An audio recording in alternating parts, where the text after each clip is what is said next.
ইন্ডিয়ার সদর দপ্তরের সামনে পানির অবস্থা খুব খারাপ, একদম কঠিন অবস্থা। ঠিক আছে, একদম কঠিন। এই যে পানির অবস্থা, পানি একদম মধ্যে দিয়ে দিচ্ছে। রাস্তা ওই যে এলাকা পুরো এলাকা ডুবে গেছে। আসলে বাস্তবতা কঠিন। মানুষ দূর থেকে হয়তো অনেক আরাম মনে হয়, শখ মনে হবে, এটা কিন্তু আসলে শখের বিষয় না। করুণ অবস্থা পরিস্থিতি এলাকার জন্য। রাস্তার উপরে প্রচুর পানি। এই মুহূর্তে সীমান্তের কাছাকাছি চলে আসছি দেখার জন্য। আর পরে আবার আমার ফাদার ইন লর বাড়ি এখানে, যেটাকে আমরা শ্বশুর বাড়ি বলি। আসলে এই উদ্দেশ্যে আসা, শ্বশুর বাড়িতে আমার ছেলে মেয়ে, আমার শ্বশুর বাড়িতে আমি আসছি তাদেরকে দেখার জন্য।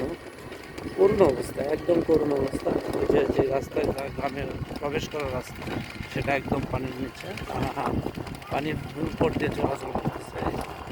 একদম করুণ অবস্থা, মেয়েরা একদম অবস্থা খুব খারাপ। ঠিক আছে, কী অবস্থা আমাদের বাংলাদেশে, আসলে আমরা কী বলবো, বলার ভাষা নেই। যখন ইন্ডিয়াতে পানির প্রয়োজন তখন তারা ব্লক দেয়, যখন তাদের প্রয়োজন ফুরায় যায় তখন আমাদের উপরে ছেড়ে দেয়। এই মুহূর্তে ওরা আমাদের উপরে ছেড়ে দিচ্ছে। আমাদের এখানে বৃষ্টি হয়েছে, ওদের এখানে হয়েছে, তো ওরা ওদের সুইচ গেটগুলি খুলে দিচ্ছে। দেখেন আমাদের পরিস্থিতি। এগুলি আসলে ফসলি জমি, যা এখন মনে হবে যে একটা সমুদ্র বা সাগর। চিন্তা করেন কী অবস্থা। ঠিক আছে, বাকি ভিডিওটা আমি পরে করতেছি। ঠিক আছে।